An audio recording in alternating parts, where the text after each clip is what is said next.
Welcome to our YouTube channel. Today we discuss about the grading system.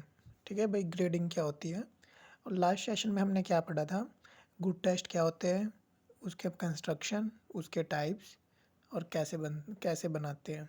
ठीक है, उसके बारे में पढ़ा था।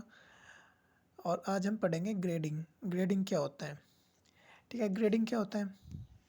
हमने देखा है कि भाई जब एग्जामिनर एग्ज़ाम्स ले लेते हैं हमारे, तो उसके बाद क्या मिलता है, हमें ग्रेड सिस्टम मिलता है। ठीक है ना, जैसे परसेंटेज टाइप मिलता है। भाई 100 में से आपके 90% आए हैं, 10% आपके कट गए। ठीक है, यानी इस तरह कि भाई ग्रेडिंग आपकी ए आई है। ठीक है, जैसे अब H B S C boards वगैरह, उसमें तो हमें नंबरिंग से मीन्स नंबरिंग के अकॉर्डिंग हमें परसेंटेज दी जाती है ना, ग्रेडिंग सिस्टम नहीं दिया जाता। और यदि मैं C B S E boards वगैरह लूँ तो वहाँ पे मेरा क्या दिखाते हैं, क्या दिखाते हैं, वहाँ पे मेरा ग्रेड सिस्टम दिखाते हैं। ठीक है, यानी ग्रेड सिस्टम देखा जाए तो ये एक तरह से हमारा मॉडर्न है ना। और जो हमारा परसेंटेज सिस्टम्स वगैरह है वो हमारा क्या है, कुछ ओल्ड टाइप का है। जो सबसे पहले आया था ना वो मेरा न्यूमेरिकल बेस आया था। जैसे न्यूमेरिकल बेस मैं बोल सकता हूँ कि भाई नंबरों के बेस पे परसेंटेज देना। ओके, उसको बोल रहा हूँ मैं। और जो नया आया लेटेस्ट वगैरह, जो हम जैसे ग्रेडिंग सिस्टम दे देते हैं, जैसे ए दे दिया, बी दे दिया, सी, है ना। फिर हम उसको वेरियस अलग अलग पार्ट्स में डिवाइड कर देते हैं। जैसे ए को मैंने एक्सीलेंट बोल दिया, बी को मैंने वेरी गुड बोल दिया, सी को गुड, इस टाइप से। ठीक है, यानी देखे जाए तो अब वाला देखे, मॉडर्न का देखे वो ठीक है, पुराना देखे परसेंटेज बेस पे, है ना। क्योंकि परसेंटेज बेस पे तो बहुत यानी चेकिंग करके अच्छे से उसका परसेंटेज निकाल के फिर यानी कन्वर्ट करके फिर बताते थे कि भाई आपके इतने परसेंट आए हैं। ओके, चलो देखो ग्रेडिंग सिस्टम क्या होता है। Grading systems calls for the providing letter grades to the student for their educational achievement rather than declaring them pass और failure assign to numerical marks on the 100 point scale. Okay, कि भाई बच्चे को यानी 100 में से परसेंटेज मिलती थी कि भाई बच्चा उसके अकॉर्डिंग ही पता लगता है भाई पास है या फेल है। Okay, it is the prefer to the old system in percentage marking clue to their following reasons. Okay, number one, it is the simple to assign grading instead to exact numerical marking involving no biases and subjectivity. Second है हमारा, examiners do differ to marking due to the subjective and standard of their marking. Third है हमारा, it is the old system one can be see in provisions pass or fail assign vision division of the percentage of marks obtained for the students. Okay, यानी वही बात है कि भाई teacher कैसे करता है, एग्जामिनर कैसे करता है। एग्जामिनर भाई पहले टेस्ट ले लेगा, ऐसे करके न्यूमेरिकल बेस कोडिंग हमको नंबर दे देगा। ठीक है, इसमें यानी स्टैंडर्डाइज्ड मार्किंग होती है इसमें। ये हमारा एक तरह से ओल्ड मीन्स ओल्ड सिस्टम है, जो हमें न्यूमेरिकल बेस पे हमें परसेंटेज दी जाती है और उसी के अकॉर्डिंग पास फेल बताते हैं। ठीक है, ये पहला है, देख लो ग्रेडिंग सिस्टम। नेक्स्ट नेक्स्ट है मेरा, इसमें और क्या होगा, इसमें जैसे क्लेरिफाई कर देते हैं स्टूडेंट की प्रोग्रेस को। ठीक है, मास्टरी प्रोग्रेस या स्किल्स एबिलिटी वगैरह को। ठीक है, डिस्ट्रीब्यूशन टाइम इफेक्टिवली बता देता है, भाई स्पीड कितनी है उसकी बच्चे की, एनालाइज कर देता है। ठीक है, all student have opportunity to excel, भाई सभी बच्चों को अपॉर्चुनिटी मिलती है इसमें। Grade to reference to the criteria, then भाई कौन कौन से तरीक़ों से हम ग्रेडिंग को कर सकते हैं। फिर आता है मेरा मेथड्स ऑफ ग्रेडिंग। एक्चुअली ये दो तरह की होती है ग्रेड से साइन। जैसे एक होता है मेरा ए, जैसे ए बी सी डी, और जो अनदर हो गया एक मेरा कंसिस्ट होगा signing O A B C D. ठीक है, रिप्रेजेंटिंग आउटस्टैंडिंग वेरी मीन्स इसको रिप्रेजेंट कर देते हैं ओ को आउटस्टैंडिंग से, ए को वेरी गुड, बी को गुड, सी को पुअर, सी डी को वेरी पुअर। यानी ये अलग अलग परफॉर्मेंस देते हैं तो अलग अलग परफॉर्मेंस यानी मिलता है बच्चे को। यदि मैं इनको ऑर्डर के अकॉर्डिंग लूँ, in order to assign search letters grade usually two methods known as the absolute grading method और रिलेटिव ग्रेडिंग्स मेथड।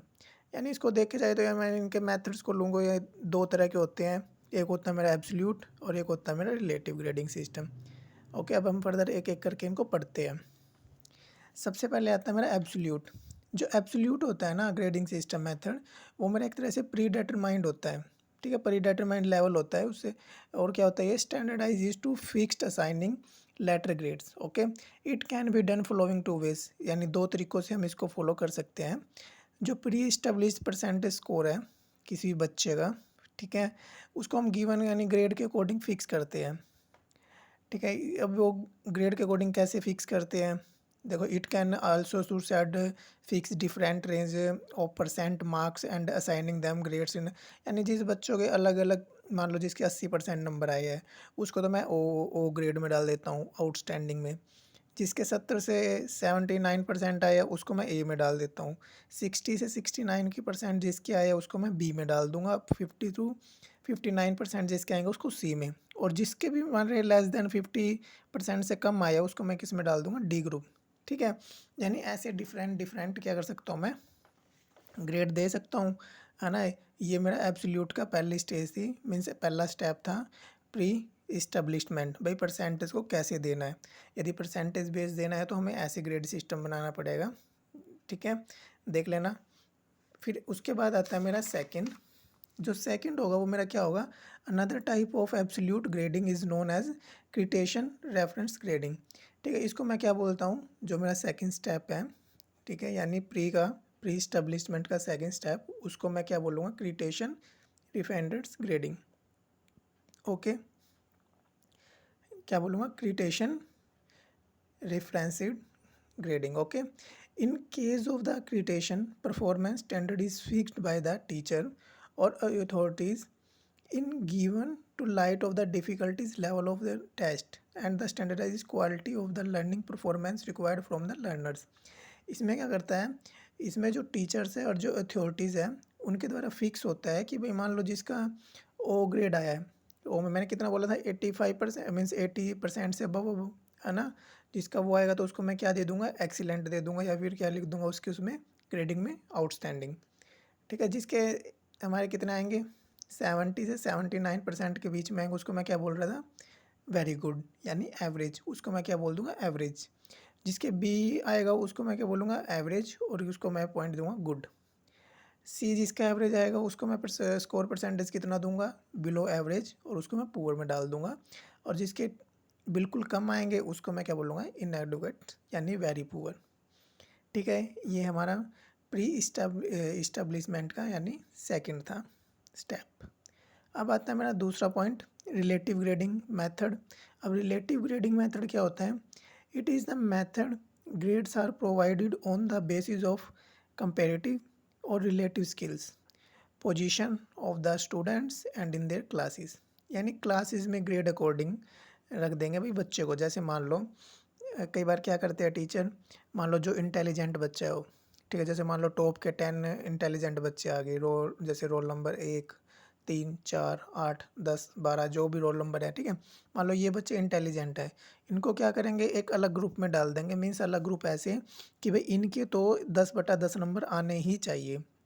ठीक है, और एक जैसे मान लो तो उससे थोड़े कम एवरेज टाइप के बच्चे हैं, उनको ग्रुप बी में डाल देंगे। जैसे मान लो 2, रोल नंबर 2, 5, 8, 10 ऐसे।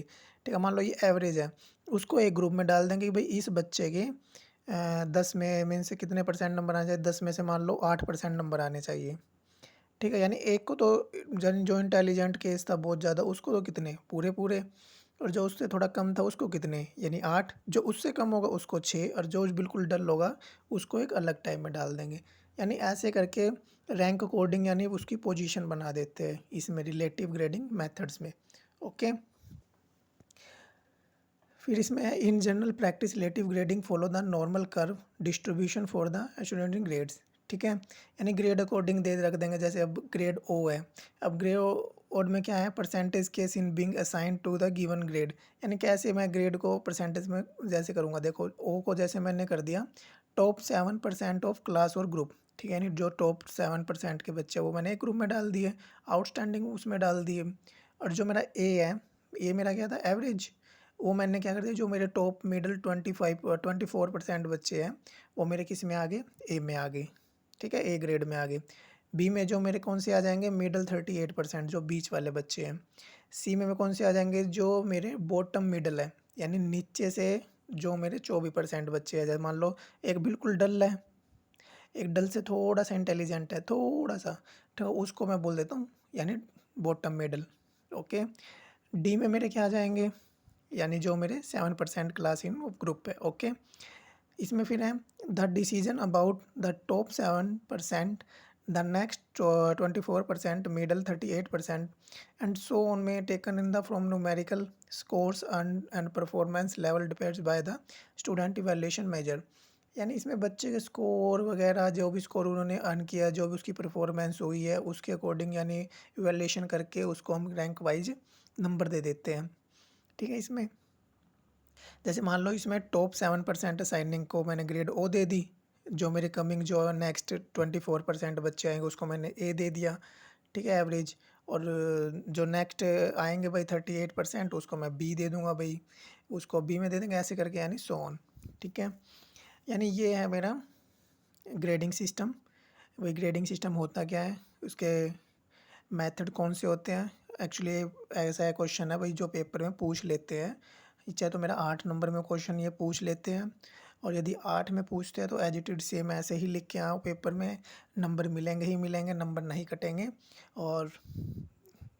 और मीन्स नेक्स्ट फर्दर मीन्स जो भी हम आगे क्लास लेंगे उसमें हम कंटिन्यूस कॉम्प्रहेंसिव इवैल्यूएशन करेंगे, क्योंकि वो हमने मीन्स छोड़ दिया था, छोड़ा नहीं है मीन्स हमने, सो उसको बाद में करना चाहिए, क्योंकि वो पेपर में एक्चुअली बहुत रेयर पूछते हैं, ज़्यादा क्वेश्चन वो पूछते नहीं है, कभी कभी उसको पूछ लेते हैं, लेकिन हम फिर भी उसको करके चलेंगे, मान लो यदि पूछ भी ले तो हम उसको एक्सप्लेन कर सकें।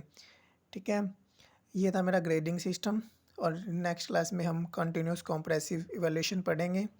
और प्लीज़ यदि आपको ये वीडियो अच्छा लगा हो तो प्लीज़ इसको लाइक, सब्सक्राइब और शेयर करना ना भूलें। ओके।